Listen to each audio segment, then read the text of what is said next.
రోజున సంఘటన చూస్తే చాలా బాధాకరం, విచారకరం. నిన్న జరిగిన సంఘటనలో చనిపోయిన 7 దుర్మరణానికి కారణం పూర్తిగా ప్రభుత్వ తాలూకా వైఫల్యం.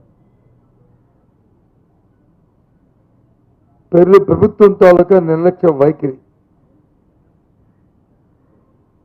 ప్రభుత్వంలో ఉన్న పెద్దల తాలూకా ప్రచార ఆర్భాటం, వాళ్ళ బాధ్యతలు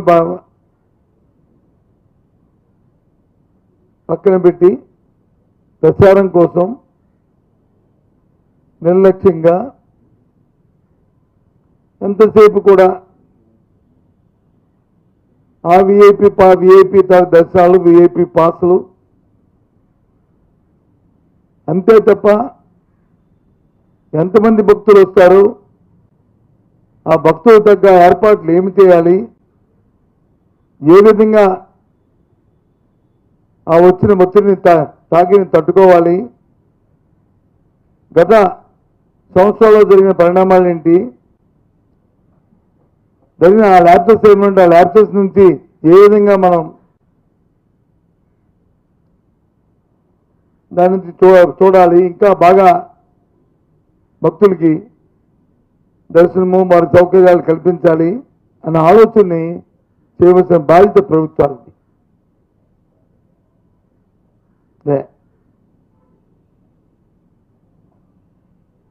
నిన్నటి రోజున ఈ జరిగిన సంఘటన పట్ల తెలిసిన వెంటనే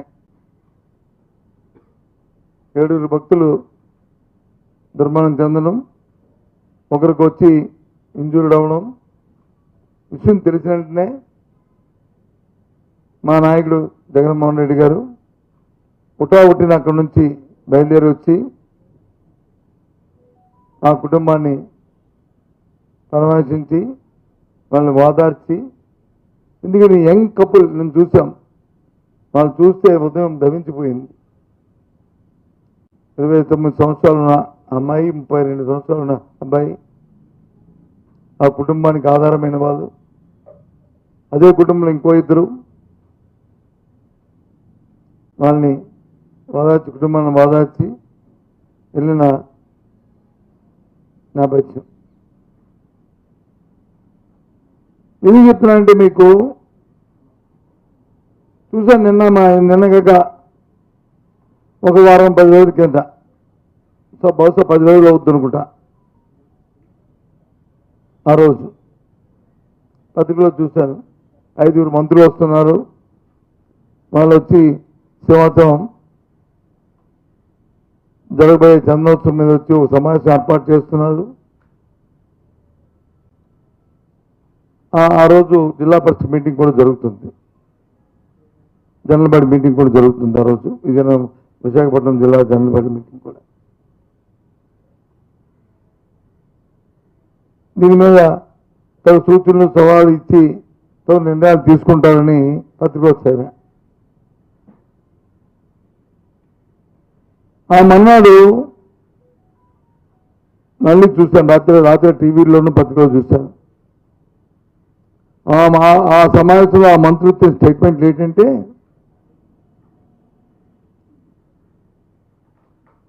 సింహాచలం చందనోత్సవం చరిత్రలో ఎప్పుడూ జరగని విధంగా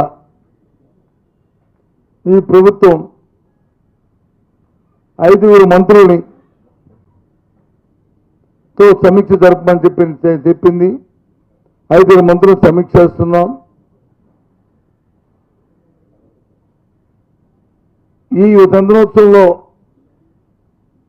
ఏదైతే వస్తున్న వేలాది మంది, లక్షలాది మంది భక్తులకి చేసే కార్యక్రమాల మీద నిర్ణయాలు తీసుకున్నాం. ఎప్పుడు కనివిని చరిత్రలో జరగలేదని ఆర్భాటంగా చెప్పుకున్నారు మంత్రులు. పత్రికలో చూశాను కూడా. ఆ సమావేశం కూడా ఎక్కడ జరిగిందంటే విశాఖపట్నం కలెక్టరేట్లో కానీ లేదు అనకాపల్లి కలెక్టరేట్లో కానీ జరగలే. ఆ సమావేశం జరిగిన స్థలం కూడా సాక్షాత్తు ఆ దేవదేవుడు పవిత్రమైన సింహాచలం కొండ మీదే సమావేశం జరిగింది. విషయం మీ అందరికీ తెలుసు. విషయం కూడా సమావేశం అయిన తర్వాత ఇచ్చిన మంత్రులు ఇచ్చిన స్టేట్మెంట్ ఇది. దాన్ని పరిగణిస్తాను. కానీ విని జరిగిన విధంగా సమావేశం జరిపిన తర్వాత వచ్చిన రిజల్ట్, దాని ఫలితం, వారి నిర్లక్ష్యం, వారు తీసుకున్న నిర్ణయాలు కొట్టొచ్చినట్టు కనిపించింది. 7 తాలూకా దుర్మరణం, 2 వ్యక్తులు చనిపోవడానికి దుర్మరణం. అందుకే నేను అన్నాను ఇది ప్రభుత్వ ఆశ్చర్యం అని చెప్పి. ఇందాక నేను సంవత్సరాన్ని వెళ్ళి ప్రత్యక్షంగా చూసి అక్కడ ప్రాంతాన్ని పరిశీలించిన తర్వాత నాకు అనిపించింది.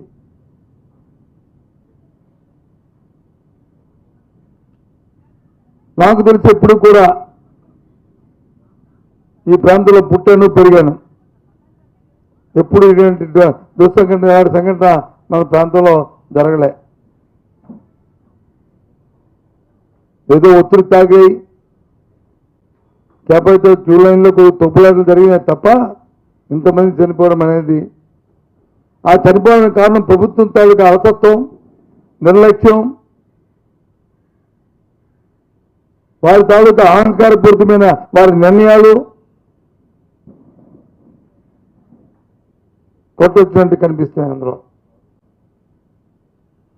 చాలా విచారకరమైన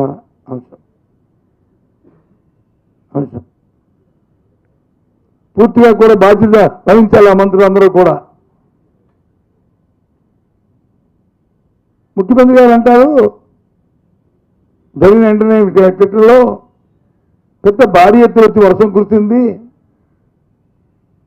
అందుకే గోడ కోల్పోయింది, అతని పేరు అని చెప్పి ఎంత లైట్గా ఆయన మాట్లాడుతున్నారు. ఇక్కడ నా ముందున్న విలేకరుల సోదరులందరూ కూడా, మీ పత్రికా సోదరులందరూ కూడా ఈ ప్రాంతం వాళ్ళే. చెప్పండి, మన రాత్రి భారీ వర్షం పడిందా? అవసరం చెప్పండి, తీమండి లెక్కలు. వాతావరణ శాఖ లెక్కలు ఉంటాయి, కలెక్టరేట్లు లెక్కలు ఉంటాయి. ఎన్ని మిల్లీమీటర్లు, ఎన్ని సెంటీమీటర్లు వర్షం పడిందో చెప్పనండి. పెద్ద గాళ్ళు వచ్చాయి. ఎస్, ఎందుకంటే పైన కొండ మీద, ఇంకా కొండపైన కాబట్టి గాళ్ళు వచ్చాయి, త్వరగా వర్షం పడింది, అది వాస్తవం. అందులో ఏ విధమైన సందేహం లేదు. కానీ భయంకరమైన వర్షం పడినట్టుగా ముఖ్యమంత్రి మాట్లాడతారు, ఉప ముఖ్యమంత్రి గారు దాన్ని ఎండాల్సి చేస్తారు. ఏంటిది? మీకు కొద్దిగా సరే బాధ అనిపిస్తుంది కదా? ప్రభుత్వానికి ఏంటి కారణం, ఇది జరిగింది అని చెప్పని ఈ తలవంపు అని చెప్పి తలదించుకోవాల్సి సిగ్గుపడవలసిన అవసరం కాదా ఇది మీకు? మొన్న వచ్చి తిరుపతిలో వచ్చి వైకుంఠ ఏకాదశి సంబంధించిన టోకెన్ల దాంట్లో అక్కడ ఒక 8 మంది చనిపోతే, నిన్న ఇక్కడ వచ్చి ఒక 7 చనిపోతే సేమ్ కుట్టినట్టుగా లేదు మీకు. ఒక అధికారుల కమిటీని అంటే 3 కమిటీల నుంచి వేస్తారంట. ఎందుకు జ్యుడిషియల్ ఎంక్వైరీ వేయలేదు? ఎందుకే లేదు జ్యుడిషియల్ ఎంక్వైరీ దీని మీద? జ్యుడిషియల్ ఎంక్వైరీ వేస్తే వాస్తవాలు ఇంకా బయట వాస్తవాలు వచ్చాయి. వచ్చిన హై లెవెల్ కమిటీ ఏం చేసిందో, మీరు ఏ ఇన్స్టెన్స్ ఇచ్చేవారో, మీరు ఇచ్చిన ఇన్స్టెన్స్ ఏ విధంగా ఉన్నాయో విషయాలన్నీ బయటకు వచ్చాయి.